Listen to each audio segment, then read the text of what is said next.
Où et comment implanter des éoliennes en mer? Cette énergie renouvelable peut-elle se développer face à des riverains qui sont souvent hostiles? On en débat tout de suite avec Michel Giora. Bonjour. Bonjour. Bienvenue, vous êtes délégué général de France Énergie Éolienne, association qui regroupe plus de 300 professionnels de cette filière. Et puis avec nous en visioconférence, Sophie France, fondatrice des Gardiens du Large, qui regroupe 3 associations mobilisées contre un projet de parc éolien dans le Morbihan. Bonjour Sophie France, est-ce que vous m'entendez bien? On va commencer par un petit test. Bon, super. Est-ce que vous pouvez nous dire ce que vous reprochez à ce projet de parc éolien? C'est très très simple. Moi, déjà, je vais tout de suite vous expliquer une chose très simple que tous les décideurs doivent comprendre, mais rapidement. Les citoyens de cette terre sont très mal associés aux décisions. Et là, c'est vraiment le débat qu'il y a eu en plein confinement est absolument un véritable scandale. C'est un faux débat. Nous, d'ailleurs, Gardiens du Large, on a fait une analyse qu'on a publiée dernièrement, justement pour analyser le nombre de personnes en réalité qui avaient participé à ce débat, c'est-à-dire très peu de personnes. Et ce que je reproche, particulièrement dans le Morbihan, ça va saccager des paysages absolument extraordinaires. Donc ça déjà, voilà. Mais bon, on pourrait se dire, ça saccage, c'est utile. Mais la rentabilité des éoliennes, franchement, elle est pas au top.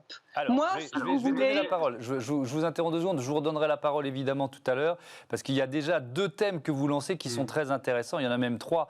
Et je voudrais entendre Michel Giora. Il y a la question du nombre de personnes qui ont été consultées, etc. Il y a eu 5 mois de consultation avec cette commission particulière du débat public qui est présidée par Chantal Joanneau. Mais je voudrais vous entendre sur la question de la rentabilité. Oui. Est-ce que oui ou non? Parce qu'effectivement, ça c'est l'argument massue. Est-ce que c'est rentable d'installer des éoliennes en mer et notamment à cet endroit-là? Alors, nous, ce qu'on voit, c'est que le prix des énergies éoliennes, enfin le prix de l'électricité éolienne produite à partir d'énergie en mer baisse d'année en année. Pour vous donner quelques exemples, les appels d'offres, donc quand on lance des appels d'offres pour sélectionner des projets, le dernier qui a été sélectionné à Dunkerque est à 44 € du mégawattheure. 44 € du mégawattheure. C'est 15 € de moins que l'électricité aujourd'hui produite par le parc nucléaire existant qui est à 62,6 € du mégawattheure, et c'est quasiment 3 fois moins que le projet Hinkley Point, qui est un projet connu en Angleterre, qui est le projet de réacteur nucléaire, qui est à 110 €. Donc on peut dire qu'aujourd'hui, la filière a fait de très gros progrès pour baisser les coûts. Ça, c'est à Dunkerque, c'est ça? Ça, c'est à Dunkerque. À Dunkerque. Alors celui du Morbihan, est-ce que, je ne sais pas si vous avez, vous, les chiffres sur la rentabilité de ce projet? Alors, celui du Morbihan, c'est ce qu'on appelle un démonstrateur, c'est-à-dire qu'on va expérimenter une technologie, puisque en fait, on va être sur un parc qui n'est pas un parc posé en mer, mais qui est un parc qui va flotter. Donc là, on est encore sur des technologies qui sont émergentes. C'est un statut de démonstrateur. C'est d'ailleurs pour ça que l'État soutient ce projet-là, pour expérimenter et du coup voir ce qui est rentable ou pas, pour derrière lancer des appels d'offres. Effectivement, les maîtres d'ouvrage, ce sont l'État et Réseau Transport Électricité. Sophie France, vous contestez cette rentabilité et donc vous ne voulez pas servir de cobaye en quelque sorte, si je vous comprends bien? Oui, mais alors attendez, en 2017, on nous a présenté un projet avec Eolfi, avec 3 éoliennes de 160 mètres de haut, qui devaient être expérimentales. Le 20 juillet, notre maire, Dominique Yvon, va à une réunion où on lui annonce qu'il y aurait 40 et 20 éoliennes en plus, et qu'il n'y aura pas de retour d'expérience, puisqu'on n'attend pas que Eolfi fasse ces 3 éoliennes qui ne font que 160 mètres de haut pour tout de suite en mettre d'autres qui font 260 mètres de haut, pourquoi pas 330, 350, enfin ça s'arrêtera où? Attendons que Eolfi fasse la preuve que ça peut être intéressant, regardons les dégâts, parce que vous savez, dans cette surenchère qu'on a sur Terre, de faire toujours plus haut, toujours plus fort, où est-ce qu'on parle d'une autonomie énergétique personnelle, c'est-à-dire Vous savez, si on met la 5G, si on met des trucs électriques partout, mais de l'électricité, il nous en faudra combien? Oui, mais Le problème, c'est que nous, on sert d'expérimentateurs. Oui, je vous interromps parce que je voudrais qu'on reste vraiment... on ne va pas lancer un débat sur l'électrification de la société française. On l'a fait déjà ici dans cette émission. Il est passionnant. Mais là, je voudrais vraiment qu'on reste sur la question de l'éolien en mer. Vous dites que ça saccage le paysage, Sophie France. En quelques mots, pourquoi ça saccage le paysage? Mais on va les voir de partout. 260 mètres de haut. Je ne sais pas si les gens se rendent bien compte. D'ailleurs, nous, dans notre analyse du débat public, on a démontré que la société Géoform, qui fait des montages photos et qui ne travaille d'ailleurs que pour le débat public, c'est un peu bizarre, a fait des montages qui ne sont pas justes. On va les voir de partout.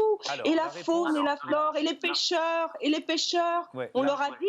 La réponse de Michel Giora là-dessus, sur le paysage, on va les voir de partout. Il doit être situé où, ce parc éolien? D'abord, dans tous les projets de développement des énergies, de l'énergie éolienne en mer, il y a systématiquement ce qu'on appelle des études d'impact. Dans cette étude d'impact, on va regarder à la fois les effets visuels sur le paysage, sur la faune, sur la flore, etc. Donc tout ça est intégré dans les différentes études. Aujourd'hui, dans le cas qui nous concerne, on aurait un parc, donc sous la forme d'un démonstrateur, qui serait à 19 km de Belle-Île et 14 km de la presqu'île de Groix, ou de l'île de Groix. Rendons-nous compte, faisons l'expérience, mettons-nous au pied d'un château d'eau, par exemple, en France, il y a 16 000 châteaux d'eau, parcourons 19 km ou 14 km en voiture ou en vélo, et puis regardons ce que l'on voit. Tout le monde peut s'imaginer qu'en fait, on ne va pas voir grand-chose. Donc, en termes mais là, vous parlez des 3 éoliennes qui vont servir de test. Vous parlez du parc éolien. Parce que ce que dit Sophie France, c'est attention, il y a déjà un projet de parc éolien avec 40 plus 20. Alors, attention, il y a deux choses qui sont différentes. Il y a le projet de démonstrateur, donc, dont on parle aujourd'hui, et ensuite, il y a, comme sur d'autres filières, l'idée de lancer ce qu'on appelle un appel d'offres d'éolien flottant, qui sera lancé au cours de l'année 2021, tel qu'il est programmé aujourd'hui, voire peut-être un peu plus tard, puisqu'on a quelques études qui manquent encore. Et l'idée, du coup, c'est de voir où est-ce qu'on pourrait implanter ces futures éoliennes. Et là, on n'est pas à 19 km de Belle-Île et à 14 km de Groix. Alors, on ne sait pas où ça sera encore exactement, mais dans tous les cas, on est souvent, quasi systématiquement, loin des côtes. C'est l'intérêt du flottant. C'est-à-dire qu'on n'a pas besoin d'être... sur les fondations, de se poser sur le sol, donc on peut aller très loin. C'est le gros avantage. Sophie France, qu'est-ce que vous prévoyez de faire dans les prochains jours, dans les prochaines semaines pour contrer ce projet? Déjà, on a énormément de gens qui rejoignent la fédération, donc on ne va plus être que 3 associations. Donc nous, on est fondateurs, mais beaucoup de gens sont en train de nous rejoindre. On va faire des actions. On est en train de les organiser. Je ne vous dis pas quoi parce que vous verrez bien. Mais de toute façon, nous, on est très en colère parce que tel que c'est présenté, comment voulez-vous qu'on ait des études d'impact alors qu'on n'a même pas fait l'expérience d'Eolfi? Vous m'expliquez? Ce n'est pas possible. Vous lancez ça à marche forcée parce que c'est une volonté gouvernementale très forte, on est d'accord. Mais les études d'impact, on doit les avoir après avoir expérimenté les 3 premières éoliennes. Il me semble que c'est délirant. On dit que c'est tout à fait novateur. Comment voulez-vous avoir des études d'impact? Alors on lance tout, tac, tac, tac, allez, hop, hop, hop. Merci beaucoup. Là-dedans, il fait quoi? Merci de votre témoignage. Je voudrais conclure, peut-être en généralisant, Michel Giora, parce que c'est ce que les anglo-saxons appellent le syndrome NIMBY, not in my backyard. Je suis d'accord sur le principe, mais pas près de chez moi. Et ça, c'est quand même un frein au développement de l'éolien en France. Alors, c'est un frein au développement de tous les projets, en fait, puisque quand on regarde un projet de méthanisation, un projet de parc photovoltaïque, un projet d'éolienne, un projet d'incinérateur, un projet de contournement autoroutier, c'est quelque chose qui se développe de plus en plus. Moi, je pense qu'il est extrêmement important d'avoir à l'esprit qu'en fait, notamment sur les questions de transition écologique, les questions de transition écologique poussent à développer de nouveaux équipements, de nouvelles infrastructures, et il faut que le débat soit apaisé. On est dans un pays qui a un cadre réglementaire et notamment on regarde par rapport aux autres pays européens, on se rend compte qu'on met beaucoup plus de temps sur les phases d'études et de débat. C'est pas pour rien, c'est parce qu'on intègre ces résultats dans les projets, et je pense qu'il faut le faire savoir, et du coup, quand on arrive à un consensus, ensuite pouvoir développer sereinement les projets. Mais le consensus est difficile à trouver. Démonstration avec ce qui se passe en ce moment dans le Morbihan. Merci à tous les deux. Merci Sophie France d'avoir participé à ce débat et à bientôt sur Bismart. Tout de suite, je vous propose de découvrir une start-up, c'est Smart Ideas.